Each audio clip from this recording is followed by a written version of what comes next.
Well, Brexit clearly would not have had this effect because, let's not forget that the Brexit referendum was 2016 and the 2018-19 job figures comparatively, you can see the job creation figures for the first 9 months of the year in 2018-2019 are over 12,000. The real issue is COVID, as you say. And COVID has hit the economy very, very hard. And what the figures show, and this was the point of our press release, is there's two issues really for us. First of all, it shows, yes, it's positive in the sense that there are more jobs being created than terminations. But the big gap between the jobs being created in the first 9 months this year and the first 9 months last year, there's a 5,000 job difference between those 2 years, shows a massive downturn of economic activity. And secondly, as the core of our press release, what we say is, look, it's clear that Gibraltar is using borrowing to plug holes in expenditure and loss of revenue in import duties and tax and other necessary expenditure that has had to be dedicated because of the COVID crisis. All of that requires a code of economic responsibility from the government. Well, how would you expect the government to, what you call, plug the £81 million hole caused by COVID, if not by borrowing, which is what many governments are looking to do? Well, look, there's an arrival point issue, because we've arrived at this point when Gibraltar has had borrowing, gross borrowing of the government of 1.3 billion. So we've arrived not in great economic trousers, to put it that way. I'm not expecting, and look, we supported the emergency budget back in March. So let's be clear that we supported the economic measures necessary to tackle the COVID crisis. What we're saying in the press release is, first of all, there's a massive downturn of economic activity. It's not individual to Gibraltar. It's obvious from worldwide economics.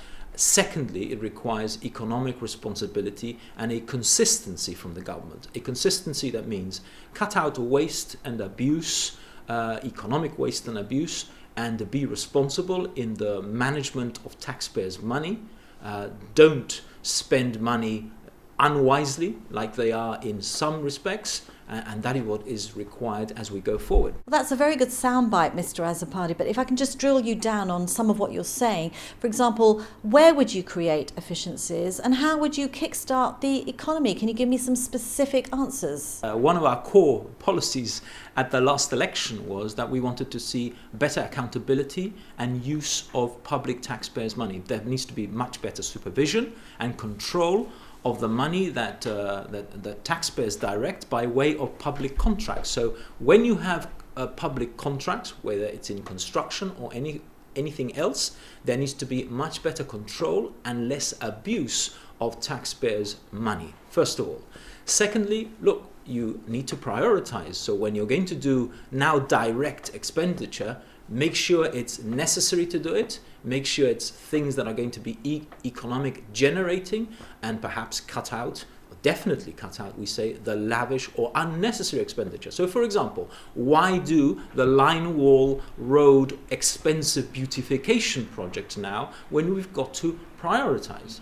Now we need to be much cleverer, much more intelligent about the economic assistance packages that target certain areas more than others. So you're talking a lot about efficiencies. Yes. Is that how you would kickstart the economy? By being efficient, would you not consider borrowing? There are several ways that you can do it. First of all, you need to become much more efficient and cut out waste and abuse and corruption. We've said that clearly in the comments that we've made. Secondly, you need to be much more intelligent. You use money and you need to grow the economy or look at diversification. We are now in a very special time.